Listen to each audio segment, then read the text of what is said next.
خدا کی طرف سے، اس کے رسول کی طرف سے، اس کے خلیفہ کی طرف سے دیے گئے احکامات پر پوری طرح سے عامل ہوں گے اور ان پر عمل کریں گے، اسی صورت میں ہی وہ لوگ مجتمع رہ سکتے ہیں اور ایک نظام جماعت جو ہے وہ ہمیشہ قائم اور دائم رہ سکتا ہے۔ اطاعت کے نمونوں کا جہاں تک تعلق ہے، آن حضرت صلی اللہ علیہ وسلم کی زندگی میں ہمیں اطاعت کے ایسے ایسے نمونے نظر آتے ہیں کہ انسان کی عقل حیران ہو جاتی ہے کہ کیسے وہ لوگ تھے کہ ایک آواز پر اپنی جانیں تک لٹا دیتے تھے۔ اطاعت کا آپ اندازہ کریں کہ آن حضرت صلی اللہ علیہ وسلم پر جب یہ حکم نازل ہوا کہ شراب حرام قرار دے دی گئی، کہتے ہیں کہ ایک مجلس میں شراب کے خم چل رہے تھے، مٹکے رکھے ہوئے تھے، ایک اعلان کرنے والے نے باہر سے اعلان کیا کہ شراب جو ہے وہ حرام قرار دے دی گئی ہے، رسول کریم صلی اللہ علیہ وسلم کا حکم ہے۔ بدمست لوگ شراب میں اس وقت مدہوش پڑے ہوئے تھے،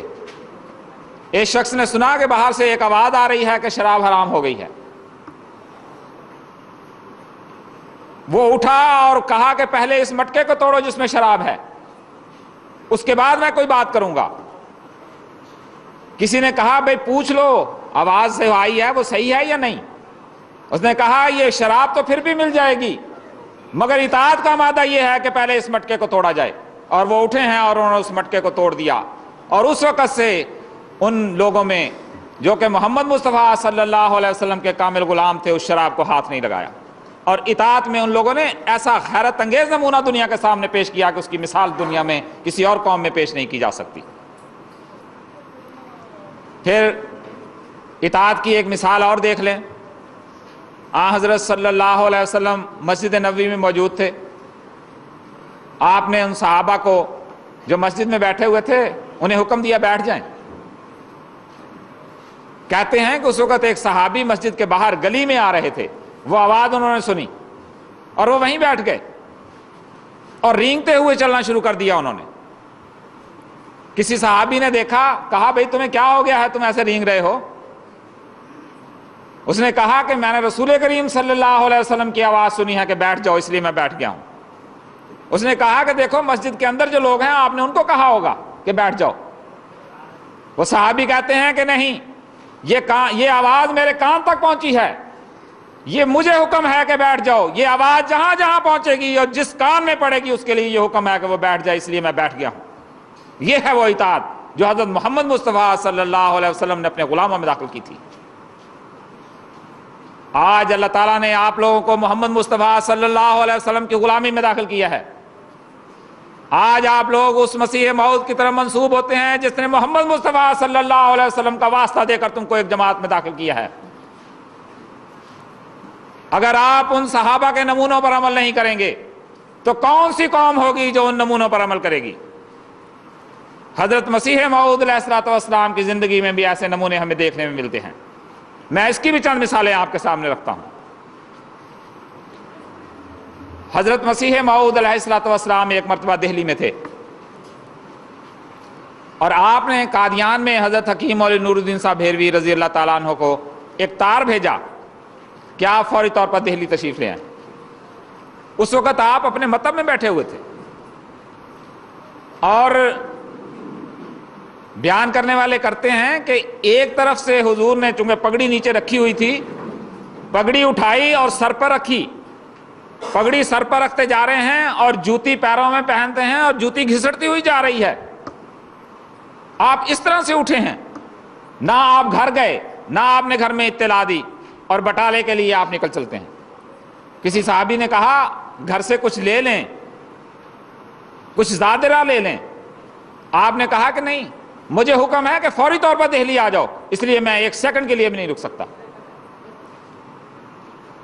بے سر و سامانی کے عالم میں آپ نکلتے ہیں، بٹالہ پہنچتے ہیں۔ وہ لوگ جو اطاعت کا مادہ رکھتے ہیں، جو خدا پر کامل یقین رکھتے ہیں، جن کے اندر نظام کی ایک رمق پائی جاتی ہے، وہ خدا پر اس قدر یقین کامل رکھتے ہیں کہ خدا ان کے کام بھی کس طرح سے کرتا ہے۔ جب آپ بٹالہ پہنچتے ہیں تو وہاں ایک ہندو آپ کو ملتا ہے، وہ کہتا ہے کہ گاڑی میں ابھی تو ٹائم ہے جانے کے لیے، تو میری بیوی اس طرح بیمار ہے، آپ کوئی نسخہ دے دیں۔ آپ اس کی بیوی کو دیکھتے ہیں، ایک نسخہ تجویز فرماتے ہیں، اور وہ جو آدمی تھا اس نے حضور کو زاد راہ بھی دے دیا اور دہلی تک کی ٹکٹ بھی دے دی، اور آپ اس طرح سے دہلی پہنچے۔ دیکھیں اطاعت کا مادہ، قربانیاں اس طرح سے کی جاتی ہیں۔ اگر نظام جماعت میں یہ قربانیاں پیدا ہو جائیں، جماعت میں یہ قربانیاں پیدا ہو جائیں، تو جماعت کا نظام بڑی تیزی کے ساتھ پھلنے اور پھولنے لگ پڑتا ہے۔ اور اگر کسی جگہ بھی کوئی رکھنا واقع ہو جائے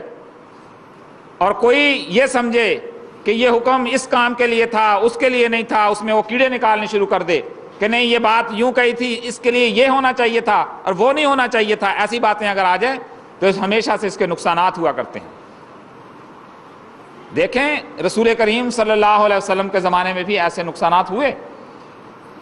وہ مثال کے طور پر ہمارے سامنے ہیں۔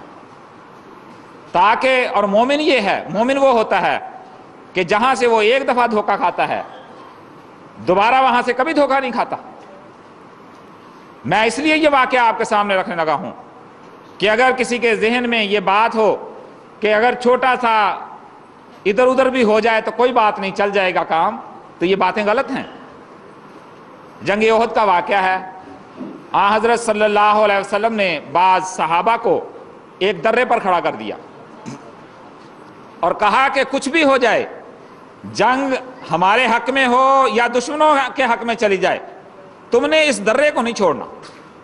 چند صحابہ کو آپ نے وہاں بھجوا دیا، جنگ احد ہوئی اور دشمن جو ہے وہ میدان چھوڑ کے بھاگ گیا، اور وہ جو صحابہ وہاں کھڑے ہوئے تھے اس درے کے اوپر، ان میں سے بعض نے کہا اب تو فتح ہو گئی ہے۔ تو آن حضرت صلی اللہ علیہ وسلم کا تو حکم تھا کہ ٹھیک ہے فتح ہونے تک یہاں رہیں، اب تو بعض لوگ مال غنیمت جمع کر رہے ہیں، ہم بھی چلتے ہیں۔ کچھ صحابہ نے کہا نہیں، ہمیں حکم ہے کہ ہم اس درے کو نہیں چھوڑیں گے خواہ کچھ ہو جائے۔ اور ہوا کیا، کچھ لوگ تو اس درے کو چھوڑ کے چلے گئے جن میں اطاعت کا مادہ نہیں تھا، جن میں کمزوری واقع تھی، اور وہ صحابہ جن میں ایمان تھا، جو محمد مصطفیٰ صلی اللہ علیہ وسلم کی بات پر سے ایک رتی بھر بھی ادھر ادھر ہونے کو تیار نہیں تھے، وہ اس درے پر کھڑے رہے۔ ابو سفیان وہاں سے جا رہا تھا اور اس نے دیکھا درہ خالی ہے، چند لوگ ہیں، پیچھے سے اس نے پھر حملہ کر دیا، اور وہ فتح جو مسلمانوں کو ہو چکی تھی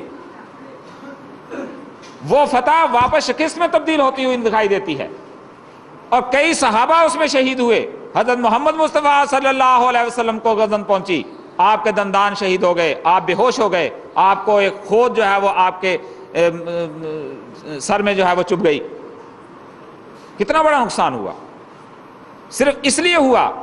کہ چند لوگوں نے یہ خیال کر لیا کہ اس کا مطلب یہ نہیں تھا، یہ تھا۔ نظام جماعت میں اگر کوئی امیر، اگر کوئی صدر، اگر کوئی سیکٹری کسی کے سپرد کوئی کام کرتا ہے تو اس کو یہ قطعاً حق نہیں بنتا کہ وہ اس میں یہ کمزوریاں تلاش کرے کہ نہیں اس کی حد یہاں ختم ہو جاتی ہے، اس کی حد وہاں ختم ہو جاتی ہے۔ آپ کا کام صرف اتنا ہی ہے، سمینا و اطعنا، جو آپ نے سنا ہے بس آپ اس کی اطاعت کریں گے۔ اگر آپ اس کے اوپر چلیں گے، اگر آپ اس کو اپنے پلے باندھیں گے تو یاد رکھیں آپ ہمیشہ کامیاب ہوتے چلے جائیں گے۔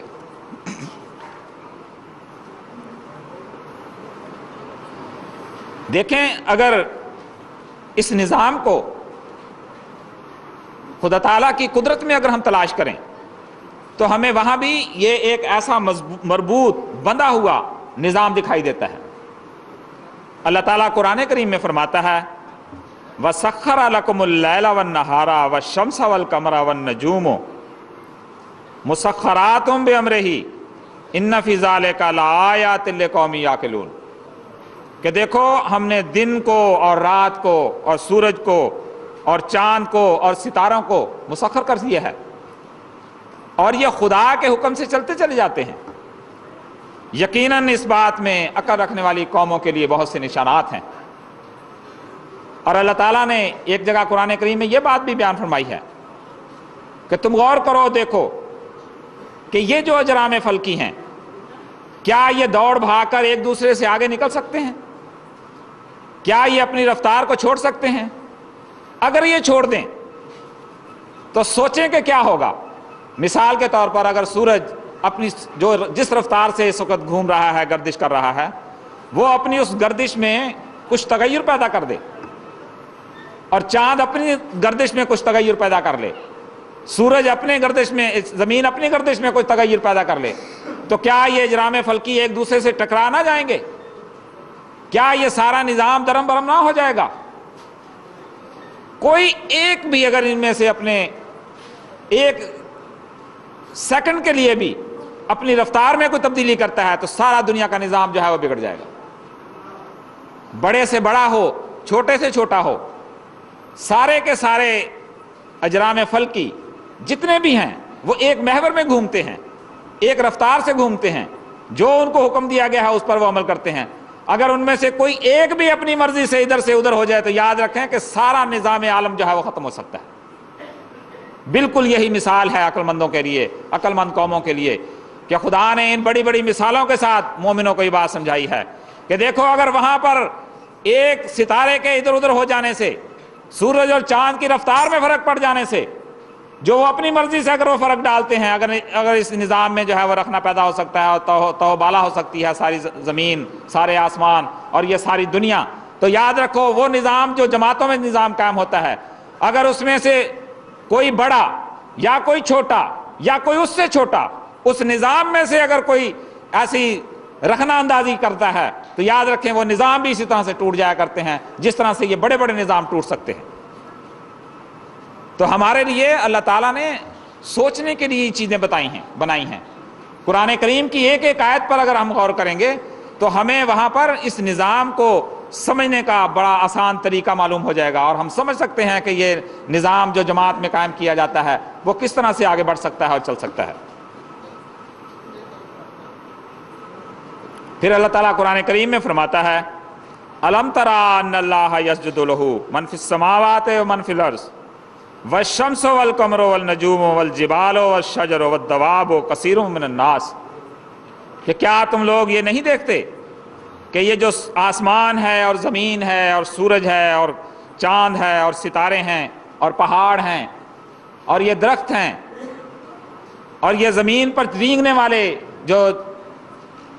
جانور ہیں اور بہت سے لوگ جو ہیں، یہ سارے کے سارے خدا کو سجدہ کر رہے ہیں. یہاں سجدہ کرنے سے کیا مراد ہے؟ یعنی خدا کے حکموں پر چل رہے ہیں، جو خدا نے ان کو حکم دیے ہیں اس کے اوپر وہ کامل ہیں. یہاں پر انسانوں کے لیے یہ بات بیان فرمائی ہے وَكَثِيرٌ مِّنَ النَّاسِ، لوگوں میں سے اکثر ہیں، سب نہیں ہیں. یہ بات اس لیے بیان کی گئی ہے کہ دیکھو اگر باقی سب چیزیں خدا کے حکم کے آگے سجدہ کر رہی ہیں، اس نظام میں بندھی ہوئی ہیں، اور بعض لوگ جو ہیں وہ بھی اس نظام میں بندھے ہوئے ہیں، تو جب تک بندے رہیں گے یہ محفوظ رہیں گے اس نظام کی طرح سے جو خدا نے قدرت کا نظام دنیا میں جاری کیا ہے. اور جہاں دنیا کی اکثر آبادی، زیادہ لوگ اس نظام سے الگ ہو جائیں گے تو یہ نظام جو ہے وہ تتر بتر ہو جائے گا اور منتشر ہو جائے گا. اور اگر ہم اس نظام سے بندے رہیں گے تو اللہ تعالیٰ نے اس میں بڑی برکتیں رکھی ہیں، اور ان برکتوں کو ہم آئے دن دیکھتے ہیں جو ہماری زندگیوں میں جاری ہوتی ہیں. اور دنیا میں ترقی کرنے کے لیے اس نظام کے ساتھ بندے رہنا بہت ضروری ہے. مجھے ایک مثال یاد آتی ہے. کہتے ہیں کہ ایک مرتبہ ایک آدمی اپنے گھر سے نکلا اپنے بیوی بچوں کے ساتھ، اور اس نے ایک جنگل میں جا کے ایک درخت کے نیچے ڈیرا لگا لیا، اور ایک بیٹے کو اس نے کہا پانی لے کر آؤ، کسی کو کہا آگ لے کر آؤ، کسی کو کہا لکڑی لے کر آؤ، کسی کو کہا برتن لے کر آؤ، سب لے کر آ گئے. اس پر ایک پرندہ بیٹھا ہوا تھا. اس نے کہا کہ بھئی تم سب کچھ لے آئے گا، پکاؤ گے کیا؟ کھانے کو تو تمہارے پاس ہے کچھ نہیں، کیا کھاؤ گے؟ کہتے ہیں کہ اس نے کہا کہ ہم نے کیا کھانا ہے، تجھے پکڑیں گے کھائیں گے،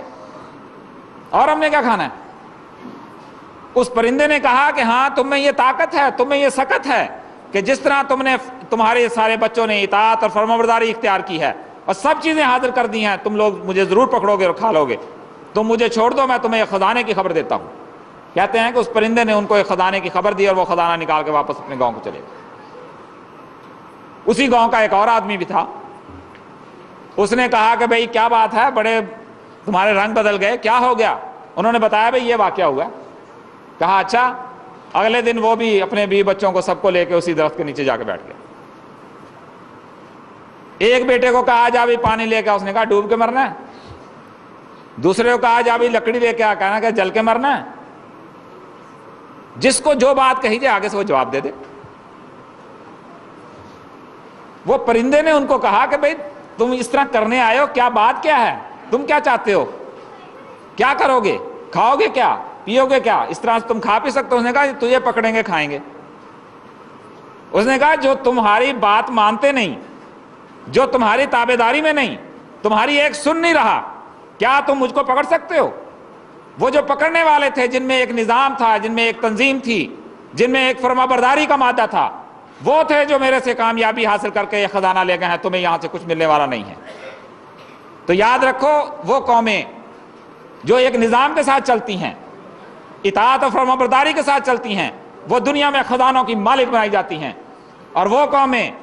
جو اطاعت اور فرما برداری کو چھوڑتی ہیں، وہ خزانے جو ان کے پاس ہوتے ہیں وہ بھی ان سے چھین لیے جاتے ہیں، اور دوسری قومیں ان سے چھین کر لے جاتی ہیں۔ حضرت خلیفۃ المسیح ثانی رضی اللہ تعالیٰ عنہ کے زمانے کے ایک دو واقعات میں آپ کے سامنے رکھتا ہوں۔ ملکانہ میں جس وقت شدی کی تحریک ہوئی ہے، اس وقت ہندوؤں نے بہت سے مسلمانوں کو ہندو بنانا شروع کر دیا شدی کے نام سے۔ حضرت خلیفۃ المسیح ثانی رضی اللہ تعالیٰ عنہ کو جب اس بات کا علم ہوا تو آپ نے جماعت میں تحریک کی کہ اس علاقے میں کام کرنے کے لیے لوگ اپنے آپ کو وقف کریں، اور وقف ایسے لوگ کریں جو پڑھے لکھے ہیں۔ تو اس وقت بڑے بڑے لوگوں نے اپنے آپ کو وقف کیا، کوئی ڈاکٹر تھا، کوئی انجینئر تھا، کوئی پروفیسر تھا، اور آپ نے ان کو بھجوا دیا کہ جاؤ اس ملکانہ کے علاقے میں چلے جاؤ، اور ملکانہ کے علاقے میں آپ جا کے دیکھیں، تھوڑی سی کھیتی ہوتی ہے، گرمی والی جگہ ہے، کھانے پینے کے وہاں کوئی اتنے اچھے سامان نہیں، دیہات کا علاقہ ہے، اور وہ لوگ جو اچھا کھاتے تھے، اچھے گھروں کے لوگ تھے، حضرت خلیفۃ المسیح ثانی رضی اللہ تعالیٰ عنہ کی آواز پر لبیک کہتے ہوئے وہاں چلے گئے۔ اور جب وہاں پر جا کر ان لوگوں نے کام کیا تو ہندو تنظیمیں اس کام سے بڑی خوفزدہ ہو گئیں کہ یہ کیا ہو گیا ہے۔ تو انہوں نے مسلمان لیڈروں کو جمع کیا، انہوں نے کہا کہ دیکھو بھئی، آؤ ہم ایک میٹنگ کرتے ہیں، معاہدہ کر لیتے ہیں کہ تم بھی اپنا کام بند کر دو، ہم بھی اپنا کام بند کر دیتے ہیں۔ سب تنظیموں کو بلا لیا، اور مسلمان تنظیمیں تھیں چلی گئیں، دہلی پہنچ گئیں، میٹنگ ہونے لگی۔ ہندو تنظیموں کو لیڈروں نے کہا کہ بھئی تم آئے ہو ہم سے معاہدہ کرنے کے لیے، جو تنظیم وہاں کام کر رہی ہے اس کا تو یہاں نمائندہ ہی کوئی نہیں، ہم کس سے معاہدہ کریں؟ تو وہ لوگ اس وقت بڑے سٹ پٹائے، اور حضرت خلیفۃ المسیح ثانی رضی اللہ تعالیٰ عنہ نے اس وقت یہ بات بیان فرمائی کہ تم بھی اپنا کام کرو اور ہم بھی اپنا کام کرتے ہیں۔ تو دیکھیں وہ کام جو دوسرے مسلمانوں سے نہیں ہو رہا تھا، حالانکہ وہ مسلمانوں کے وہاں پر اڈے موجود تھے،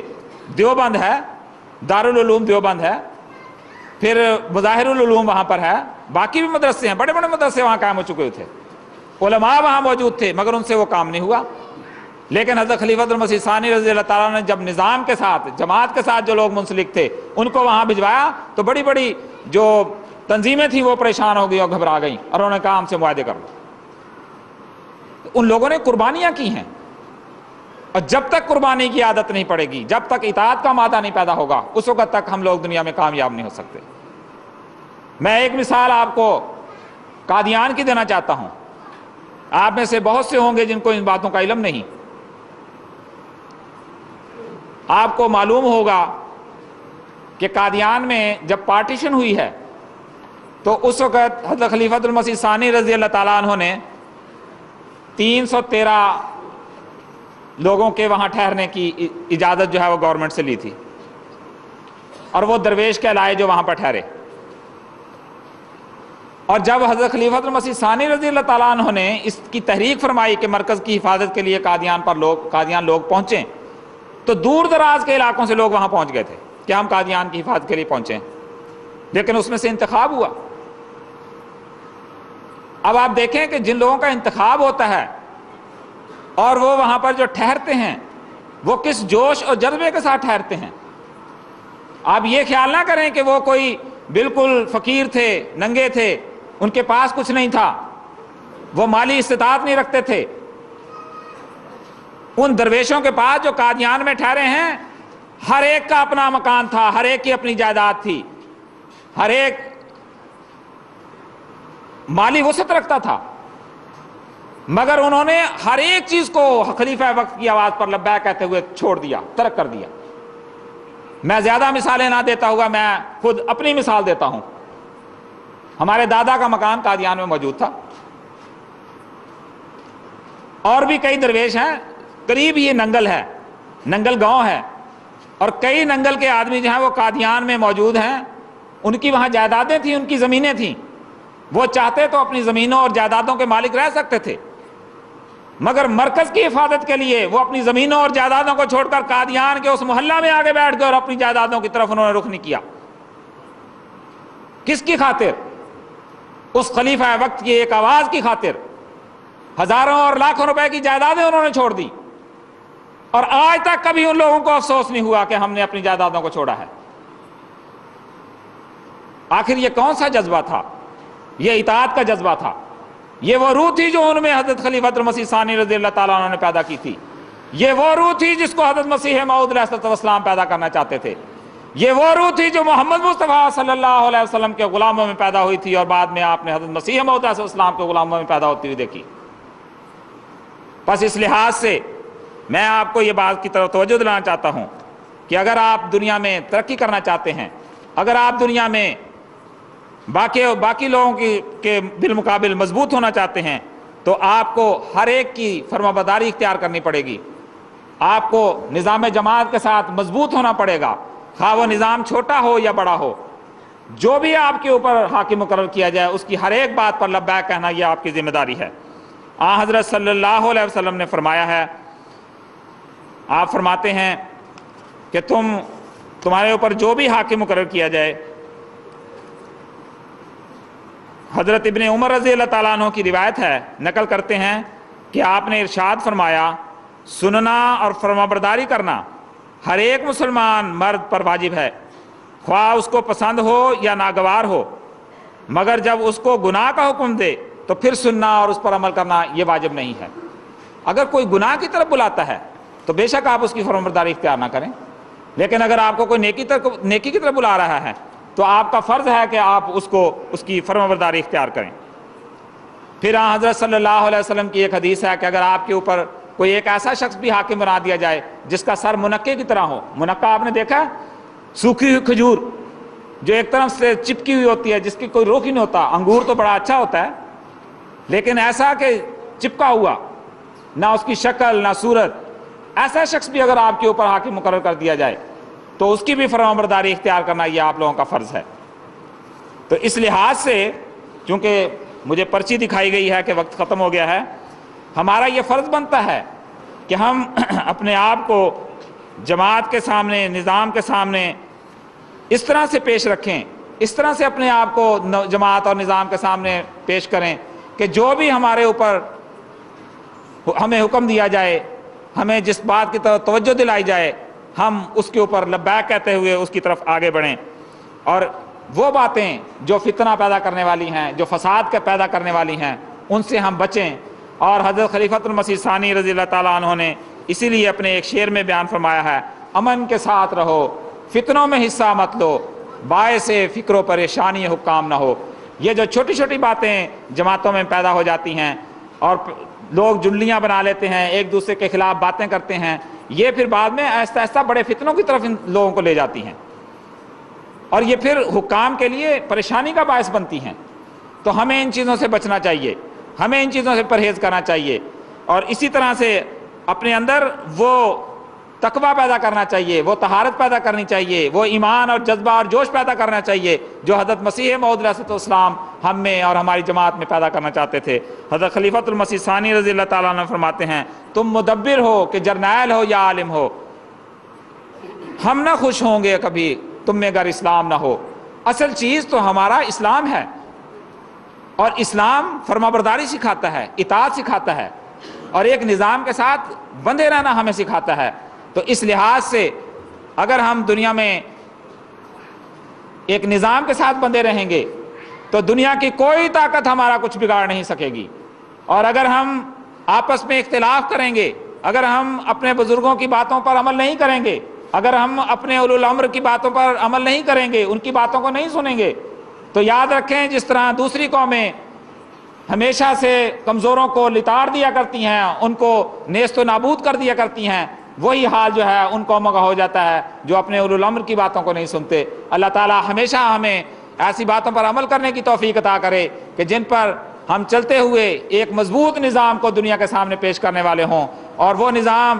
دن رات ترقی کرتا چلا جائے، اور ایسا ترقی کرے کہ دنیا دیکھے اور ہماری زندگیوں میں دیکھے کہ اسلام جو ہے وہ ساری دنیا پر غالب ہو چکا ہے، اور اسلام جو ہے وہ ساری دنیا پر فتح یاب ہو چکا ہے۔ اللہ کرے کہ ہم لوگ اس تنظیم کے ساتھ، جس تنظیم میں اور جس نظام میں حضرت مسیح موعود علیہ السلام اور خلفاء ہمیں باندھنا چاہتے ہیں، ہم بندے رہیں اور اس کے برکتوں سے ہم فائدہ حاصل کرنے والے ہوں۔ وآخر دعوانا الحمدللہ رب العالمین۔